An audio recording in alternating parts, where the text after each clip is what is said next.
चलिए, तो आप ये यकीन दिला रहे हैं जनता को कि प्रदेश की जनता की खुशहाली के लिए कार्य करेंगे। और रोजगार को लेकर आपने बहुत महत्वपूर्ण बात कही। रोजगार को एक बड़ा मुद्दा विधानसभा चुनाव में भी बनाया गया, और अब जब नौजवानों की नाराजगी कहीं ना कहीं आप एक्सेप्ट कर रहे हैं कि ये मुद्दा रहा और बहुत सी भर्तियां हैं जो पेंडिंग है, लेकिन कब तक पूरी हो जाएंगी, इसको लेकर सरकार को यह आश्वासन देना चाहे।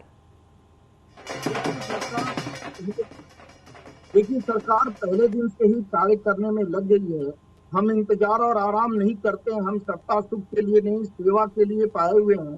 और आपको भरोसा दिलाते हैं कि बहुत जल्दी ही आप देखेंगे, आपके चैनल के माध्यम से प्रदेश की जनता भी ये देखेगी कि जिन योजनाओं के वादा करके हम जन विश्वास यात्रा के माध्यम से जनता के बीच में गए थे, जो वादा किए हैं क्रमशः उसको एक एक पूरा करते हुए दिखेंगे। रोजगार में सभी विभागों को कह दिया गया कि आप डेटा तैयार कीजिए कि आपके यहाँ कितने पद रिक्त हैं, और उसको बिल्कुल पारदर्शी और ईमानदार तरीके से भरा जाएगा।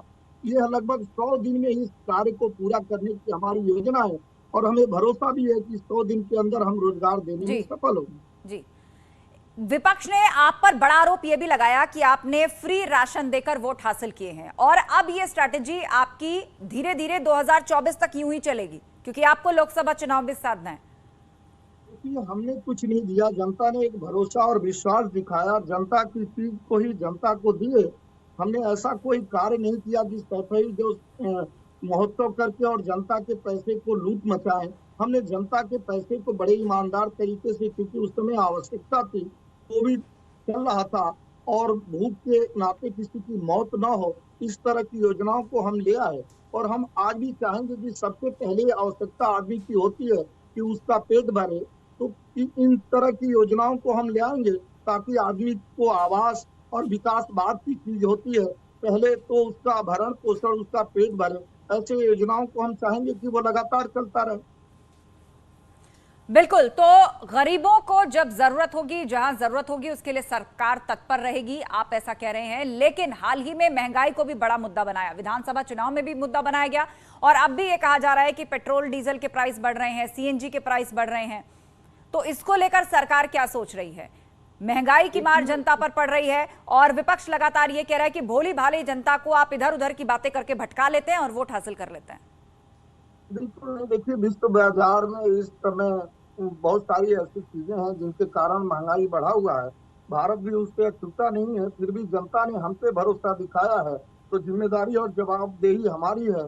और हम ये भरोसा दिलाते हैं कि जो 100 की गिनती है वो 1 से शुरू होती है। हमने शुरुआत कर दी है। हम कुछ ठोस कदम उठाने जा रहे हैं ताकि जो है इस जनता को राहत मिल सके इस तरह की महंगाई से।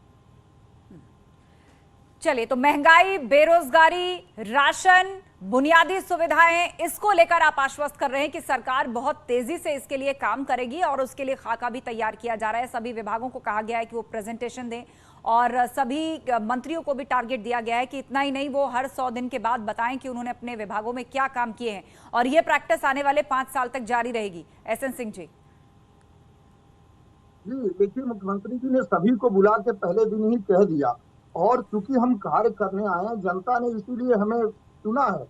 तमाम तरह का आप देखेंगे, जात के बंधन टूट गए, धर्म के बंधन टूट गए, और लगभग सभी जाति धर्म के लोगों ने भारतीय जनता पार्टी पर इसीलिए विश्वास दिखाया कि हम विकास के कार्य करते हैं। लिहाजा हमारी जिम्मेदारी और जवाबदेही होती है कि हम उस विकास को गति दें। डबल इंजन सरकार होने के नाते विकास को गति दें, और योजनाओं को हम शीघ्रता से पारदर्शी तरीके से पूरा करें। और उस कार्य में हम पहले दिन से ही लग गए हैं। मुख्यमंत्री जी ने सभी विभागों को कहा है कि आप अपने यहाँ जो भी आपके यहाँ खाली पदे हैं उसको आप भरिए, क्योंकि जो रोजगार है उसको लेकर चुनाव में भी ढेर सारे सवाल उठे थे। हालांकि बुनियादी ढांचे में जब आप विकास करते हैं तो वो भी रोजगार को जन्म देता है। जब हम सड़क, शौचालय, आवास विकास के कार्य करते हैं, जब हॉस्पिटल बनवाते हैं, तो वो भी जो है रोजगार को जन्म देता है। हम ढेर सारी ऐसी योजनाएं लेके आ रहे हैं जिससे प्रदेश की जनता खुशहाल हो, प्रदेश में समृद्धि आए, प्रदेश में रोजगार मिले, शिक्षा और सुरक्षा के मानक को हम जिस वादे के साथ जनता के बीच में गए थे उसको पूरा कर सकें। इससे पूरा हमारा फोकस है। बिल्कुल, तो एक एक करके जो रुझान सामने आ रहे हैं, 27 सीटों पर फिलहाल बीजेपी का खाता नहीं खुला है, 33 सीटों पर आगे चल रही है भाजपा, सपा का एक भी सीट पर खाता नहीं खुला है और 3 सीटों पर निर्दलीय जो है वो बढ़त बनाए हुए हैं और ताजा अपडेट के मुताबिक 2 सीटें निर्दलीय जीत भी चुके हैं। एसएन सिंह जी हमारे साथ लगातार जुड़े हुए हैं। एसएन सिंह जी, अब कहीं ना कहीं लक्ष्य 2024 का भी है और लोकसभा चुनावों की बात करें तो कहा जाता है कि वो अलग मुद्दों और अलग समीकरणों पर कई बार लड़े जाते हैं। जरूरी नहीं कि विधानसभा या विधान परिषद का रिजल्ट जो है उसकी छाप उस पर दिखे या बहुत हद तक उस पर फर्क पड़े, क्योंकि हमने देखा विधानसभा के चुनाव में, मान लीजिए मैं आजमगढ़ का उदाहरण लूं तो सपा ने क्लीन स्वीप किया और विधान परिषद के चुनाव में यदि आप देखें वहां से निर्दलीय जीत गए, भाजपा दूसरे नंबर पर है और सपा तीसरे नंबर पर। तो कहीं इन दोनों जीतों से उत्साहित 2024 को लेकर आप लोग कहीं इसी आधार पर तो आश्वस्त नहीं है, या उसके लिए किस तरह की रणनीति और चुनावी मोड में अभी से ही आप उतरने जा रहे हैं? तो हम चुनाव को चुनाव की तरह लेते हैं। इतना बड़ा देश है, इतने बड़े ज्यादा प्रदेश हैं कि हर जगह कहीं न कहीं चुनाव होता रहता है। हम विकास और राष्ट्रवाद की योजनाओं पे कार्य करते हैं। हम ऐसा कार्य करते हैं जिससे जो है, जो हमारे नहीं है वो भी हमारे हों और जो हमारे हैं वो हमसे संतुष्ट रहें। मुझे लगता है कि जहाँ कहीं भी थोड़ी बहुत अगर किन्हीं कारणों से हमारी हार हुई है या वहाँ हमें नहीं मत मिला है, हम पूरी तरह से समीक्षा करेंगे और कोशिश करेंगे कि हम ऐसी चीजों को वहाँ पे करें।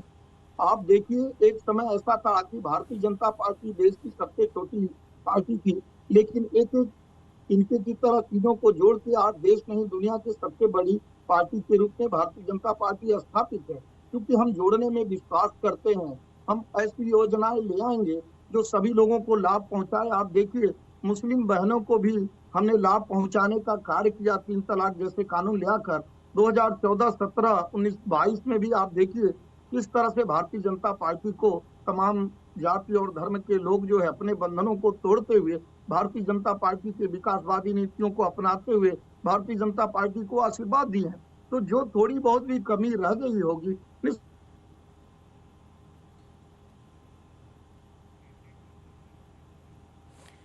बिल्कुल, तो इस वक्त हमारे साथ कैबिनेट मंत्री सुरेश खन्ना जी फोन लाइन पर जुड़ गए हैं। सुरेश जी, फिलहाल जो रुझान दिख रहे हैं उसमें 33 सीटों पर भाजपा आगे चल रही है, सपा का अभी तक खाता नहीं